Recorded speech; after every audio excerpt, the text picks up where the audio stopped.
إن الحمد لله نحمده ونستعينه ونستغفره ونعوذ بالله من شرور أنفسنا وسيئات أعمالنا من يهده الله فلا مضل له ومن يضلل فلا هادي له وأشهد أن لا إله إلا الله وحده لا شريك له وأشهد أن محمدًا عبده ورسوله صلى الله عليه وسلم أما بعد قال الله تعالى صراط الذين أنعمت عليهم غير المغضوب عليهم ولا الضالين. Le Très-Haut dit, dans la traduction des sens, la voie de ceux que tu as comblés de bienfaits, non celle de ceux qui ont encouru la colère divine, ni celle des égarés. قال المصنف رحمه الله قوله تعالى صراط الذين أنعمت عليهم عطف بيان لقوله تعالى الصراط المستقيم والذين أنعم الله عليهم هم المذكورون في قوله تعالى ومن يطع الله والرسول فأولئك مع الذين أنعم الله عليهم من النبيين والصديقين والشهداء والصالحين وحسن أولئك رفيقا. وقوله تعالى غير المغضوب عليهم هم اليهود وكل من علم بالحق ولم يعمل به. وقوله تعالى ولا الضالين هم النصارى قبل بعثة النبي صلى الله عليه وسلم وكل من عمل بغير الحق جاهلا به. Le Très-Haut dit dans la traduction des sens صراط الذين أنعمت عليهم, la voie de ceux que tu as comblés de bienfaits. La voie de ceux que tu as comblés de bienfaits. صراط الذين أنعمت عليهم. Après avoir dit اهدنا الصراط المستقيم, guide-nous sur la voie droite. C'est quoi cette voie droite? La voie de ceux que tu as comblés de tes bienfaits. Donc c'est la suite du verset précédent. والذين أنعم الله عليهم هم المذكورون في قوله تعالى ومن يطع الله والرسول فأولئك مع الذين أنعم الله عليهم الآية. Qui sont ceux qu'Allah a comblés de ses bienfaits?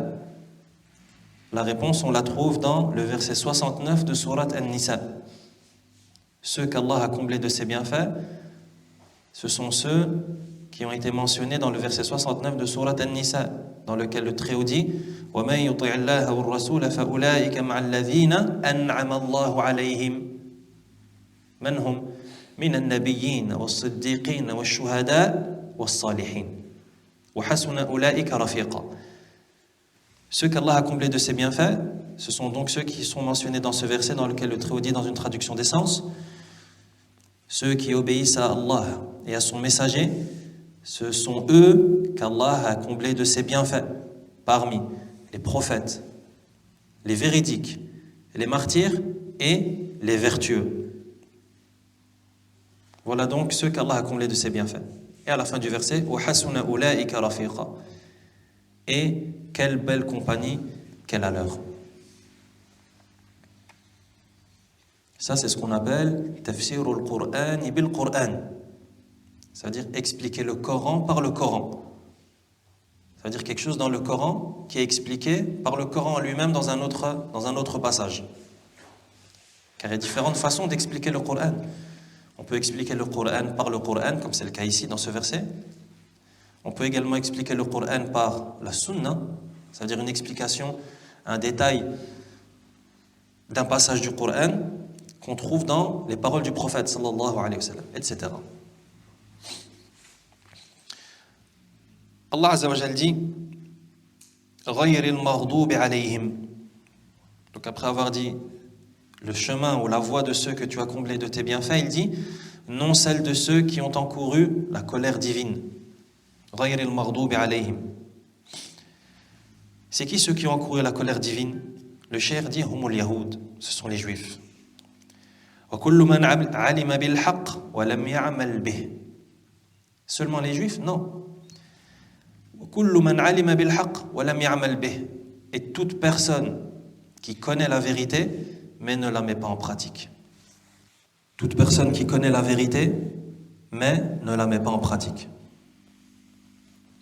وقوله تعالى ولا الضالين هم النصارى. Le Très-Haut dit ولا الضالين, ni de ceux qui sont égarés, ni de la voie des égarés. Qui sont les égarés? الضالين dans le verset.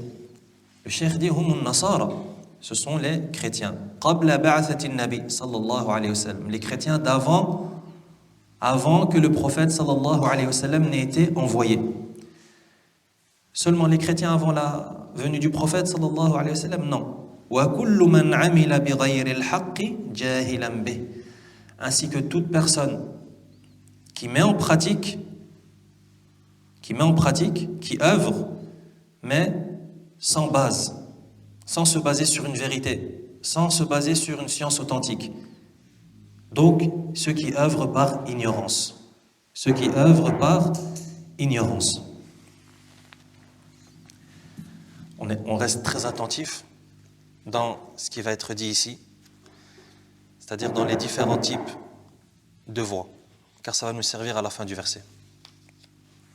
وفي قوله تعالى عليهم قراءتان سبعيتان إحداهما ضم الهاء والثانية كسرها واعلم أن القراءة التي ليست في المصحف الذي بين أيدي الناس لا تنبغي القراءة بها عند العامة لوجوه ثلاثة. Ensuite, le cheikh fait une parenthèse sur le fait de lire avec d'autres récitations du Coran, avec d'autres lectures, après avoir mentionné que alayhim ghayril maghdubi alayhim. Alayhim, il y a plusieurs lectures, il y a plusieurs façons de lire alayhim. On peut dire alayhim, et dans une autre lecture du Coran, on peut dire alayhum. Et dans une autre lecture du Coran. Et après avoir cité cela, le cheikh fait une parenthèse sur le fait de lire avec d'autres lectures du Coran. Comme vous savez, le Coran, il se lit de différentes manières. Il y a plusieurs lectures. Le cheikh dit que le fait de lire en prière devant des gens, devant les musulmans de la masse, avec une lecture qui n'est pas présente dans les mushaf qui sont entre leurs mains, c'est-à-dire une lecture qui n'est pas courante dans le pays, c'est quelque chose qui n'est pas correct. Pour 3 raisons. La première raison, il dit الوجه الأول أن العامة إذا رأوا هذا القرآن العظيم الذي قد ملأ قلوبهم تعظيمه واحترامه إذا رأوا مرة كذا ومرة كذا تنزل منزلته عندهم لأنهم عوام لا يفرقون. La première raison, c'est que les musulmans de la masse, s'ils entendent un jour l'imam, par exemple, lire le Coran d'une manière qu'ils ne connaissent pas eux, et une lecture qui n'est pas présente dans les masahif du pays, une lecture qui n'est pas courante dans la contrée, qu'est-ce qui va se passer? Et ces gens dont le cœur sont remplis de respect pour ce Coran, qu'est-ce qui va se passer? Le statut et le rang du Coran dans leur cœur, il va descendre. Pourquoi? Car ils ne sont pas censés savoir et ils ne connaissent pas les différentes lectures. Ils ne connaissent pas les différentes lectures. Eux, ce qu'ils connaissent, c'est juste la lecture du pays dans lequel ils se trouvent, étant donné qu'ils n'ont pas étudié les lectures du Coran. Donc ce qui va se passer, c'est que ça va leur toucher dans le cœur. Et ce Coran, il va baisser. Le respect pour le Coran, il va être amoindri. C'est la première raison. La deuxième raison, الوجه الثاني أن القارئ يتهم بأنه لا يعرف لأنه قرأ عند العامة بما لا يعرفون. فيبقى هذا القارئ حديث العوام في مجالسهم. La deuxième raison, c'est que cet imam, ce récitateur, les gens risquent d'avoir une mauvaise opinion sur lui et il va être accusé de ne pas connaître le Coran et de faire des erreurs lorsqu'il lit. Et ça aussi, c'est quelque chose qui est blâmable en religion. Il est demandé à la personne en islam de ne pas s'attirer les accusations illégitimes des gens alors qu'il peut l'éviter. alors qu'il peut éviter cela. Donc ça c'est la deuxième raison. C'est que le récitateur risque d'être accusé de quelque chose dont il est innocent. والوجه الثالث أنه إذا أحسن العامي الظن بهذا القارئ وأن عنده علما بما قرأ فذهب يقلده فربما يخطئ ثم يقرأ القرآن لا على قراءة المصحف ولا على قراءة التالي الذي قرأها وهذه مفسدة. Et la troisième et la dernière raison, c'est que si la personne derrière, le musulman lambda qui entend cette autre récitation, cette autre lecture du Coran, il a un bon soupçon, il a une bonne opinion de l'imam, de celui qui récite, qu'est-ce qu'il va faire? Il va peut-être lui aussi imiter l'imam et le récitateur, il va peut-être l'imiter, faire comme lui, lire le Coran de cette autre manière, alors que lui, il ne maîtrise pas les règles, et donc qu'est-ce qui va se passer? Il va faire des erreurs. Donc, il n'a pas lu le Coran de la façon dont c'est en vigueur dans sa contrée, dans sa région, dans son pays, ni l'autre lecture. Et ça, bien entendu, c'est un problème.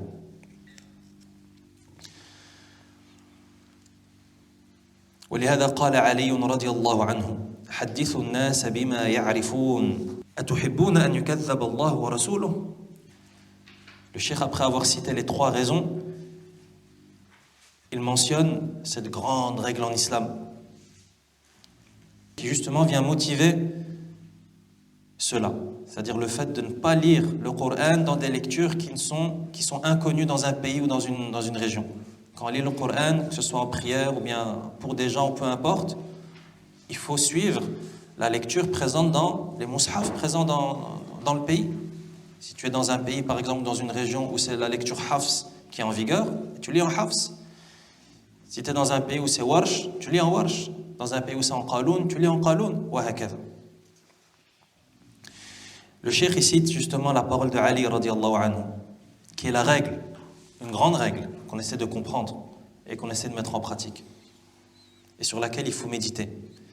Ali radiallahu anhu, il a dit حدثوا الناس بما يعرفون أتحبون أن يكذب الله ورسوله. Ali radiallahu anhu, il a dit cette grande parole qui est devenue une règle en religion. Il dit parlez aux gens de ce qu'ils comprennent. Parlez aux gens de ce qu'ils comprennent. Aimeriez-vous que les gens mécroient en Allah et en son messager? Parlez aux gens de ce qu'ils comprennent. Ça veut dire quoi, parler aux gens de ce qu'ils comprennent? En réalité, cette traduction, elle n'est pas correcte. Ou bien elle n'est pas précise. Si on devait traduire ça de manière précise, on aurait dit parlez aux gens de ce qu'ils sont à même de comprendre, de ce qu'ils sont capables de comprendre. Sinon, il n'y a pas de sens. Parler aux gens de ce qu'ils comprennent, et ils l'ont déjà compris, pourquoi on va leur parler de ce qu'ils comprennent? Non. Ce que Ali radiallahu anhu il veut dire ici, c'est parler aux gens de ce qu'ils sont capables de comprendre. Ce qu'ils sont à même de comprendre. Pourquoi? Atuhibbuna an yukazzaba Allah wa rasuluh. Voulez-vous qu'on mécroie en Allah et au messager? Ça veut dire que lorsqu'on parle aux gens de din, bon ici on est dans un contexte de récitation de Coran. Lorsqu'on récite du Coran aux gens, imagine tu récites du Coran à des gens, un Coran qu'ils n'ont jamais entendu, ou plutôt une lecture qu'ils n'ont jamais entendue. Au lieu de dire ghayril maghdubi alayhim waladdallin, toi tu viens et tu dis ghayril maghdubi alayhum waladdallin. Et puis il y a quelqu'un derrière en prière et te dit alayhim. Non, la Fatiha c'est le Coran et la prière elle n'est pas valide sans la Fatiha. Donc il te corrige, il dit alayhim. Et toi tu continues comme ça. Et puis à la fin de la prière il vient une fois, il dit t'as fait une erreur, t'as dit alayhum. Il dit non, le Coran il est comme ça. C'est une façon de faire. Est-ce que c'est une façon correcte de faire? Abadan. Pourquoi? Parce que celui qui agit de la sorte, il ouvre la porte à quoi? À l'apostasie wal iyadhu billah. Comme a dit Ali radiallahu anhu. Aimeriez-vous que les gens mécroient en Allah et en son messager? Pourquoi tu lis avec une récitation qui est inconnue dans le pays? Devant des gens qui ne connaissent rien en récitation du Coran et qui ne savent pas comment est-ce que le Coran a été révélé et les différentes lectures avec lesquelles il a été révélé. Ils sont au courant de rien de tout ça. Et toi, tu viens et tu lis avec une récitation inconnue. Et quand il vient, il te corrige, tu dis, mais non, c'est le Coran. Allahu Akbar. Tu l'as mis dans une situation Tu l'as mis au bord de la falaise. Il dit, comment ça, c'est le Coran? Moi, depuis que je suis petit, j'entends Ghayril maghdubi alayhim waladdallin. Et j'entends même les imams à la mosquée sacrée de la Mecque et Médine, ils lisent comme ça. Et lui, il vient me dire, alayhum, il y a plusieurs Qur'an, c'est quoi ça? Donc on fait attention à ce genre de choses. On ne parle pas aux gens de choses qui ne sont pas à même de comprendre. Quelqu'un qui connaît les récitations, quelqu'un qui connaît les règles, quelqu'un qui sait comment, qui a des connaissances dans cette discipline, qui est ilm al-qira'at, la science des récitations, la science des lectures. Et c'est une science qui est un océan sans fond. La science des lectures, c'est un océan sans plage. Naam, lui, tu lui parles avec lui de ça. Vous lisez, vous révisez entre vous les lectures que vous voulez. Des gens qui ne sont pas au courant de ça. Eh bien ça, c'est quelque chose qui est correct dans n'importe quelle discipline. On ne parle pas aux gens de points dans la religion qui ne sont pas à même de comprendre. Ça ne veut pas dire que tu ne vas jamais en parler. Étant donné que de temps en temps, ça touche à des sujets fondamentaux. Ça peut même toucher au tawhid, qui est la base de la religion. Walakin, si tu sais qu'il est incapable de comprendre ce que tu vas lui dire, tu ne le dis pas. Mais tu ne le laisses pas comme ça à vie. Non. Tu y vas petit à petit. Et tu lui apprends les outils qui vont lui permettre de comprendre ce qu'il n'était pas à même de comprendre initialement. Mais tu viens directement avec la fin. Tu commences par la queue. Elle est où la tête? فهمنا هذا؟ هذا مهم جدا. C'est quelque chose de très important. On parle pas aux gens de choses qui ne sont pas à même de comprendre. Il faut d'abord avoir les outils pour comprendre. Quand on a les outils, bismillah, le boulevard il est ouvert. Tous les outils sont là pour comprendre, il n'y a plus d'excuses. Ah, mais s'il n'y a pas les outils, comment est-ce qu'il va comprendre? Et s'il ne comprend pas, dans quelle situation tu le laisses? Donc on fait attention à cette grande règle en religion. Ibn Mas'ud radiyallahu anhu dit également: إنك لا تحدث قوما حديثا لا تبلغه عقولهم إلا كان لبعضهم فتنة. Ibn Mas'ud radiyallahu anhu dit également: lorsque tu parles à certaines personnes, tu leur dis quelque chose, bien entendu en religion, quelque chose qu'ils ne sont pas à même, qu'ils ne sont pas capables de concevoir, de percevoir, la tablughu uquluhum, c'est-à-dire que leur uqul, leur raison, elle n'est pas capable de comprendre ce que tu leur dis, illa kana li ba'dihim fitna. Ça va être une fitna pour eux. Ça veut dire que toi tu leur as mis une fitna en eux.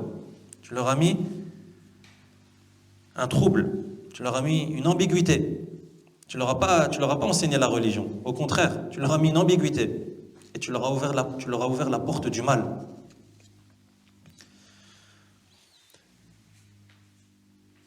Ensuite, le cheikh il mentionne une histoire par rapport à ça. Il dit: Wa Umar ibn al-Khattab radiyallahu anhu lamma sami'a Hisham ibn Hakim yaqra'u ayatan lam yasma'aha Umar 'ala al-wajh alladhi qara'aha Hisham خاصمه إلى النبي صلى الله عليه وسلم فقال النبي صلى الله عليه وسلم لهشام اقرأ فلما قرأ قال النبي صلى الله عليه وسلم هكذا أنزلت ثم قال النبي صلى الله عليه وسلم لعمر اقرأ فلما قرأ قال النبي صلى الله عليه وسلم هكذا أنزلت فإذا كان عمر رضي الله عنه فعل ما فعل بصحابي فما بالك بعامي يسمعك تقرأ غير قراءة المصحف المعروف عنده. Le Cheikh mentionne l'histoire qu'il y a eu entre Omar radiallahu anhu, Omar ibn al-Khattab et Hisham ibn Hakim, qui est un autre compagnon radiallahu anhu. Omar radiallahu anhu, il a entendu ce compagnon Hisham ibn Hakim radiallahu anhu qui a lu un verset du Coran, mais Omar il n'a pas mémorisé ce verset de cette manière. Donc le compagnon l'a lu d'une autre manière, étant donné que le Coran a été révélé en plusieurs lectures. Donc il a lu d'une autre lecture. Qu'est-ce qu'il a fait Omar? Il a direct pris chez le prophète sallallahu alayhi wa sallam. Khasamahu ila nabi sallallahu alayhi wa sallam. Il a été chez le prophète sallallahu alayhi wa sallam pour se plaindre. Le prophète sallallahu alayhi wa sallam il a dit à Hisham, lis le verset. Hisham l'a lu. Le prophète sallallahu alayhi wa sallam lui a dit: c'est comme ça que le verset a été révélé. Ensuite, il a dit à Omar de lire le verset comme il le mémorisait lui. Et Omar a lu le même verset, mais d'une autre manière, avec une autre lecture. Et le prophète sallallahu alayhi wa sallam a dit: c'est comme ça que le verset a été révélé. Donc c'est bien la preuve qu'il y a différentes lectures dans le Coran. Pourquoi est-ce que le cheikh il mentionne cette histoire? Encore une fois, c'est pour appuyer cette règle. Pourquoi?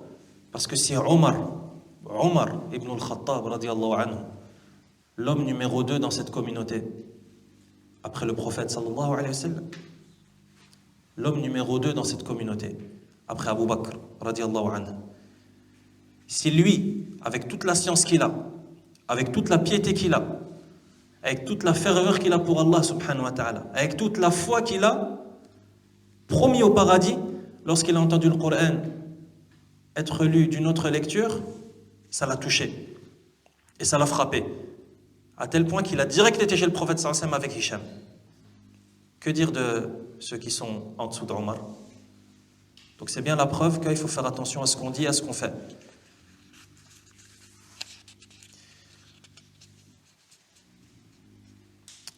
ثم يقول الشيخ رحمه الله والحمد لله ما دام العلماء متفقين على أنه لا يجب أن يقرأ الإنسان بكل قراءة وأنه لو اقتصر على واحدة من القراءات فلا بأس فدع الفتنة وأسبابها.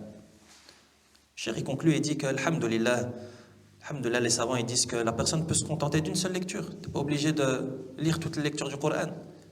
Alhamdulillah, tu connais une lecture, la lecture du pays dans lequel tu vis. Alhamdulillah, ça suffit. Et il faut délaisser la fitna, les troubles, ainsi que ce qui mène aux troubles. Al-Fawaid, quels sont les enseignements qu'on tire de ce dernier verset? أولا من فوائد الآيتين ذكر التفصيل بعد الإجمال لقوله تعالى اهدنا الصراط المستقيم وهذا مجمل صراط الذين أنعمت عليهم وهذا مفصل لأن الإجمال ثم التفصيل فيه فائدة فإن النفس إذا جاء المجمل تترقب وتتشوف للتفصيل والبيان فإذا جاء التفصيل ورد على نفس مستعدة لقبوله متشوفة إليه ثم فيه فائدة ثانية هنا وهي بيان أن الذين أنعم الله عليهم على الصراط المستقيم. Le premier enseignement que l'on tire, pas du dernier verset, mais des deux derniers versets, c'est-à-dire اهدنا الصراط المستقيم صراط الذين أنعمت عليهم غير المغضوب عليهم ولا الضالين, les deux derniers versets. Les deux derniers versets, c'est-à-dire صراط الذين أنعمت عليهم غير المغضوب عليهم ولا الضالين. L'enseignement que l'on tire de cela, c'est que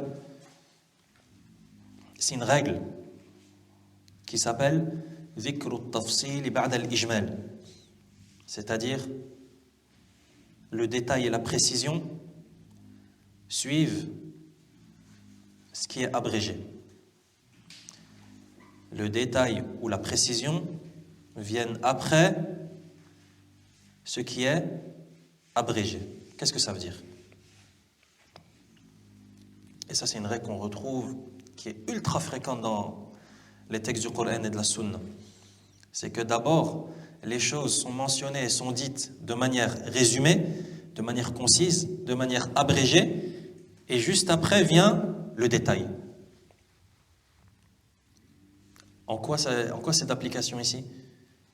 C'est d'application dans le fait qu'Allah subhanahu wa ta'ala, d'abord il parle de la voie droite, comme ça de manière abrégée, de manière globale, guide-nous sur la voie droite, et ensuite il fait le détail de cette voie droite, et il précise c'est quoi cette voie droite. Il dit اهدنا الصراط المستقيم. C'est comme si quelqu'un disait ما هذا الصراط المستقيم. C'est quoi cette voie droite? Et Allah Azza wa Jal dit صراط الذين أنعمت عليهم غير المغضوب عليهم ولا الضالين. La voie de ceux que tu as comblés de tes bienfaits, non celle de ceux qui ont encouru la colère divine, et non celle des égarés. Donc d'abord on abrège et ensuite on détaille. Et ça c'est quelque chose qui est important. Et c'est quelque chose qui est très utile. Le cheikh dit, quelle est l'utilité à agir de la sorte et à utiliser cette méthode? Il dit فإن النفس إذا جاء المجمل تترقب وتتشوف للتفصيل والبيان. Pourquoi? Parce que l'être, L'âme humaine, lorsqu'elle entend quelque chose résumé, abrégé, concis, sans détail, elle a envie de savoir les détails. Elle convoite les détails qui vont suivre. Elle convoite la précision. Ihdina as-sirata al-mustaqim. Guide-nous sur la voie droite. Guide-nous sur la voie droite. C'est quoi cette voie droite? Yani Allah subhanahu wa ta'ala, il crée en nous un sentiment de convoitise. On a envie de savoir c'est quoi cette voie droite. Donc tu es prêt psychologiquement à recevoir les détails. Mais si les détails étaient directement venus, ils seraient venus, comme on dit, à froid. Alors que non, là, quand le résumé vient juste avant, c'est une introduction. La voie droite, c'est quoi cette voie droite? Je dois demander à Allah qui me guide vers la voie droite. Et je répète ça dans toutes les prières. Et c'est dans Surat al-Fatiha, la sourate la plus importante du Coran. C'est quoi cette voie droite? La voie droite, c'est la voie de celle que tu as comblée de tes bienfaits, etc. Donc ça, c'est la première utilité qui a utilisé cette méthode, c'est habiliter, préparer l'âme humaine à recevoir les détails. Et pas lui envoyer les détails comme ça d'un coup. Parce que sinon, ça n'aura pas le même impact. ثم فيه فائدة ثانية هنا وهي بيان أن الذين أنعم الله عليهم على الصراط المستقيم. Et la deuxième utilité, c'est que ceux que tu as comblés de tes bienfaits, ceux qu'Allah a comblés de ses bienfaits, sont sur la voie droite. ثانيا ومنها إسناد النعمة إلى الله تعالى وحده في هداية الذين أنعم عليهم لأنه فضل محض من الله. Le deuxième enseignement qu'on tire de ces deux derniers versets, c'est le fait d'attribuer la grâce, la faveur et le bienfait à Allah subhanahu wa ta'ala. Le fait d'attribuer la faveur et la grâce à qui? À Allah subhanahu wa ta'ala. C'est pour ça qu'Allah dit Sirata alladhina an'amta alayhim. La voie de ceux que tu as comblés de tes bienfaits. Donc la faveur, elle provient de qui? D'Allah subhanahu wa ta'ala. Pourquoi? Car il dit لأنها فضل محض من الله. Car cette faveur, elle ne provient que d'Allah subhanahu wa ta'ala. Et c'est lui le détenteur de la grâce suprême, azza wa jal. ثالثا ومنها انقسام الناس إلى 3 أقسام. قسم أنعم الله عليهم وقسم مغضوب عليهم وقسم ضالون وقد سبق بيان هذه الأقسام. Troisième enseignement qui est très important. Troisième enseignement que l'on tire, c'est que les gens se divisent en 3 catégories. Les gens se divisent en 3 catégories. La première catégorie, ceux qu'Allah a comblés de ses bienfaits. La deuxième catégorie, qismun maghdubun alayhim, ceux qui ont encouru la colère divine. Et la troisième et la dernière catégorie, qismun dalun, les égarés. Et le cheikh dit que ces 3 catégories ont été expliquées. Ça veut dire que ceux qu'Allah a comblés de ses bienfaits, c'est ceux qui ont été mentionnés dans le verset 69 de Surat An-Nisa. Ceux qui ont encouru la colère d'Allah, la colère divine, ce sont ceux qui connaissent la vérité mais ne la mettent pas en pratique. Et la catégorie des égarés, ce sont ceux qui mettent en pratique mais sans aucune base, sans aucun savoir. Donc ils œuvrent par ignorance. Ensuite le cheikh dit وأسباب الخروج عن الصراط المستقيم إما الجهل أو العناد. Et donc on tire de cela quoi? C'est que quelles sont les causes qui provoquent la sortie de la voie droite? Surat al-Fatiha, c'est aussi ce qu'elle nous enseigne. Elle nous enseigne quelles sont les causes qui provoquent la déviance, la déviation de cette voie droite. Et ces causes sont au nombre de 2. Al-jahl wal-inad. Al-jahlu, l'ignorance, et al-inad. Al-inad, ce qu'on pourrait traduire par une obstination orgueilleuse.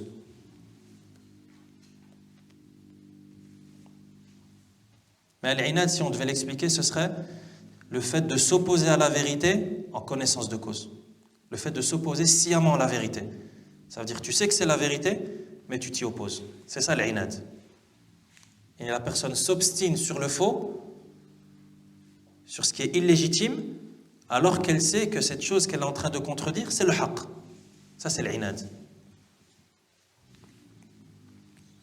Bien entendu, tout ça, c'est mêlé à de l'orgueil, etc. Donc ça, ce sont les deux causes qui provoquent la déviation et la sortie de la voie droite. Ensuite, il continue, rahimahullah, il dit وَالَّذِينَ سَبَبُ خُرُوجِهِمْ الْعِنَادِ هُمُ الْمَغْضُوبُ عَلَيْهِمْ.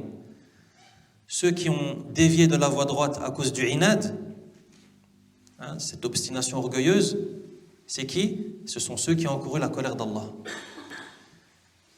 Ceux qui ont encouru la colère d'Allah, ce sont ceux qui ont dévié, qui sont sortis de cette voie droite à cause du inad. Pourquoi? Parce qu'ils se sont opposés à la vérité alors qu'ils savent que c'est la vérité. Et ça, ce sont al-maghdoub alayhim, comme le cheikh l'a expliqué dans le tafsir, dans l'explication du verset. C'est qui ceux qui ont encouru la colère divine? C'est ceux qui ne mettent pas en pratique alors qu'ils savent, alors qu'ils ont du ilm.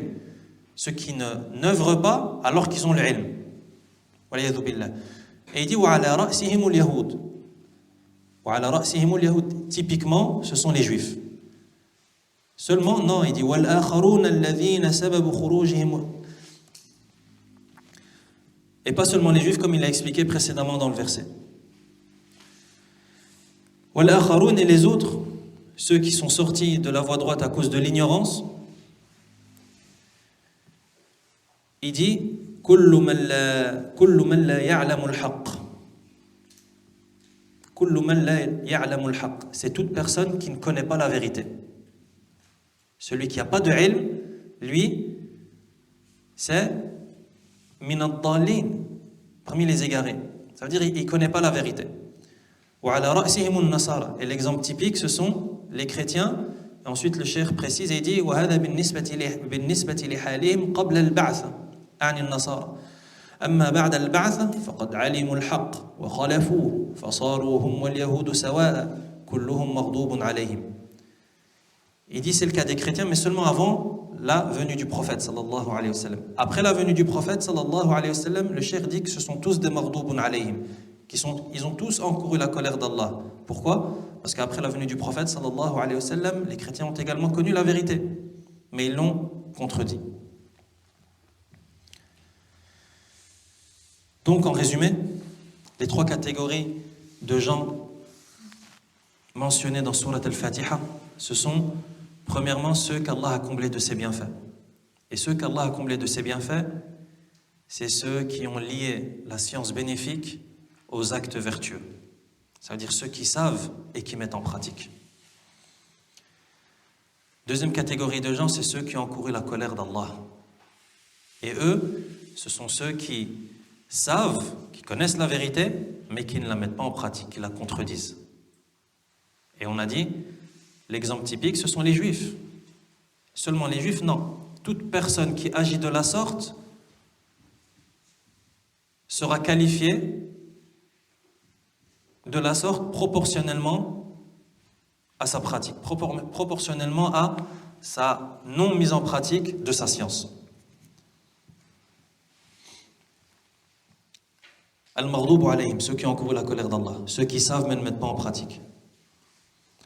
Donc c'est aussi un sévère avertissement pour les croyants, pour les musulmans, qui ne mettent pas en pratique leur science, qui ne mettent pas en pratique leur connaissance. Ils sont aussi sous la menace de ce verset. Bien sûr, de manière proportionnelle, mais le verset les menace également. Et la troisième catégorie, ce sont ad-dallin, les égarés. Et eux, ce sont ceux qui n'ont pas la connaissance, qui n'ont pas la science, mais qui œuvrent. Et ça, c'est la preuve que le fait d'œuvrer, le fait d'avoir une bonne intention, ça ne suffit pas. Étant donné que tu peux avoir une bonne intention, tu as envie de te rapprocher d'Allah, mais si tu n'as pas la connaissance, tu seras considéré comme un dallin, comme un égaré. Pourquoi? Parce que tu ne vas pas arriver chez Allah subhanahu wa ta'ala. Pour arriver chez Allah, il ne suffit pas d'avoir une bonne intention, mais il faut ajouter. L'intention, elle est fondamentale, elle est nécessaire et elle est essentielle. Voilà, ça ne suffit pas. Il faut ajouter à cette bonne intention la connaissance du chemin. C'est comme si quelqu'un il dit j'ai envie d'aller à telle ville. Et il est sincère dans ce qu'il dit, il veut vraiment y aller. Et il prend son sac et il y va. Voilà, il ne connaît pas le chemin. Et il ne fait rien pour apprendre le chemin. Et il ne se renseigne pas. Et il n'ouvre pas son GPS, il ne fait rien. Mais lui, il est sincère. Il veut vraiment arriver à cette ville. Est-ce qu'il va y arriver? Abadan. Donc il faut connaître aussi le chemin qui mène à ta destination. C'est bien d'avoir une bonne intention, c'est fondamental, et c'est la première chose qu'il faut faire. Mais il faut ajouter à cela la connaissance. Il faut que ce que tu fais soit conforme à ce qu'Allah subhanahu wa ta'ala veut de toi. Et ça nous renvoie aux deux conditions d'acceptation des actes d'adoration.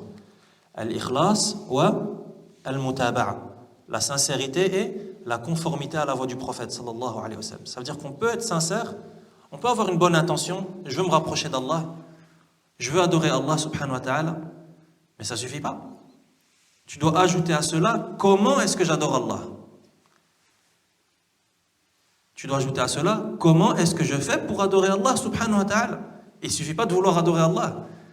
Car si le but, et si ça suffisait, s'il était suffisant de simplement vouloir adorer Allah subhanahu wa ta'ala, pourquoi est-ce qu'Allah a envoyé les prophètes alors? Chacun adore Allah comme il veut et c'est fini. Allah subhanahu wa ta'ala, il a envoyé les prophètes. Parmi les objectifs pour lesquels il a envoyé les prophètes, c'est de nous expliquer comment est-ce qu'on fait pour arriver chez Allah subhanahu wa ta'ala. Donc il ne suffit pas de vouloir. Il faut vouloir, il faut avoir la bonne intention, il faut être sincère, mais il faut aussi savoir comment faire pour arriver à ce noble objectif qui est l'adoration unique d'Allah subhanahu wa ta'ala. Donc Surat al-Fatiha, c'est aussi ce qu'elle nous enseigne. C'est l'indissociabilité entre al-ilm wal-amal, entre la théorie et la pratique, entre la science et la mise en pratique. ومن فوائد الآيتين بلاغة القرآن حيث جاء التعبير عن المغضوب عليهم باسم المفعول الدال على أن الغضب عليهم حاصل من الله تعالى ومن أوليائه. Et parmi les enseignements de ces deux derniers versets, il y a encore une fois balaghatul Qur'an, le haut niveau de rhétorique du Qur'an. Car Allah subhanahu wa ta'ala, lorsqu'il parle de ceux qui ont encouru la colère divine, il a utilisé azza wa jal la voix passive. Alors que lorsqu'il a parlé des égarés, il n'a pas utilisé cette voix. Il a dit les égarés, tout simplement.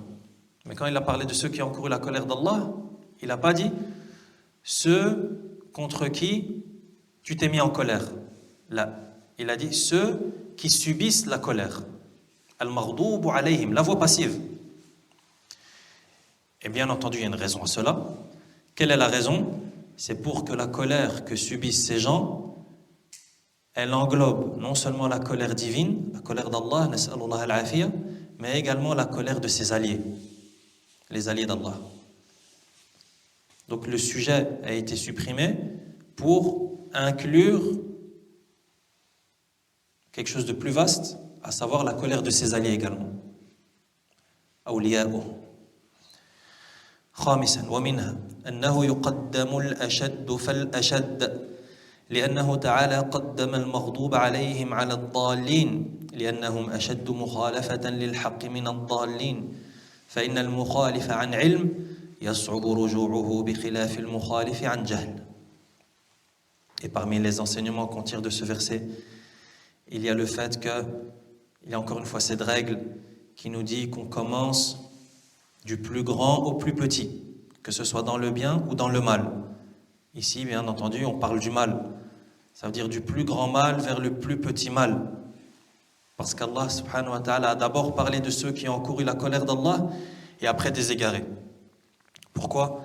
car ceux qui ont encouru la colère d'Allah sont pires que les égarés et sont dans une situation plus dangereuse. D'ailleurs, tu l'entends. Encourir la colère d'Allah, c'est quelque chose. Il y a une différence lorsque tu entends quelqu'un qui encourt la colère d'Allah et de ses alliés et quelqu'un qui est égaré. Tu sens qu'il y a les degrés de gravité sont différents, même si les deux sont graves et dangereux. Donc le pire, c'est celui qui a encouru la colère. Et après vient l'égaré. Pourquoi? Pourquoi est-ce que celui qui encourt la colère est pire et dans une situation plus délicate et plus dangereuse et plus compliquée? Parce que comme ça a été expliqué, celui qui a encouru la colère, c'est celui qui ne met pas en pratique alors qu'il sait. Alors que l'égaré, c'est celui qui ne sait pas, mais qui met en pratique. Il pratique, il œuvre, mais par ignorance. Ça, c'est plus simple à traiter. C'est plus simple, cette problématique, elle est plus simple à gérer. Pourquoi? Parce qu'il faut juste apprendre. Mais celui qui ne met pas en pratique alors qu'il sait, il y a d'autres choses à faire. Et c'est compliqué de revenir de ce genre de situation. Waliyadhu billah. Pourquoi? Parce qu'il faut déjà sortir du kibr. Et il faut sortir de tout un autre tas de maladies pour justement mettre en pratique. Parce que lui, il sait. Qu'est-ce qui l'empêche d'œuvrer alors? L'autre, il ne sait pas. Il lui suffit juste d'apprendre. Mais celui qui sait et qui ne met pas en pratique, il y a d'autres étapes. Et c'est plus compliqué de revenir de ce problème. Revenir de l'état d'égaré, c'est plus simple. Nas'Allah an yahdiyana. Wa na'udhu billahi min ad-dalal. Ensuite, le cheikh conclut et il dit وعلى كل حال هذه السورة يقول وعلى كل حال هذه السورة عظيمة ولا يمكن لا لي ولا لغيري أن يحيط بمعانيها العظيمة لكن هذا قطرة من بحر ومن أراد التوسع في ذلك فعليه بكتاب مدارج السالكين لابن القيم رحمه الله تعالى. Ensuite, le cheikh conclut et il dit que quoi qu'il en soit, cette sourate, elle est grandiose, elle est imminente, elle est énorme et il est impossible pour moi, c'est-à-dire le cheikh, rahimahullah, il m'est impossible à moi ou à autre que moi de cerner tous les sens de cette sourate, c'est impossible. Mais il dit que tout ce qui vient d'être dit là, c'est juste une goutte dans un océan. Rahimahullah. Tout ce qui vient d'être dit là, toutes les explications qu'on vient de lire ensemble, il dit, c'est une goutte dans un océan. C'est même pas un avant-goût. C'est une goutte dans un océan, c'est un grain de sable dans un Sahara, dans un désert. Il dit, celui qui veut plus de détails par rapport à l'explication de Surat al-Fatiha, qu'il revienne au livre, au grand livre, à l'énorme livre d'Ibn al-Qayyim, rahimahullah, qui s'appelle Madarij al-Salikin. Un livre en 6 volumes, ou en 4 volumes, ça dépend de l'édition. Un livre de plusieurs volumes, de plusieurs tomes. Et c'est quoi le thème du livre?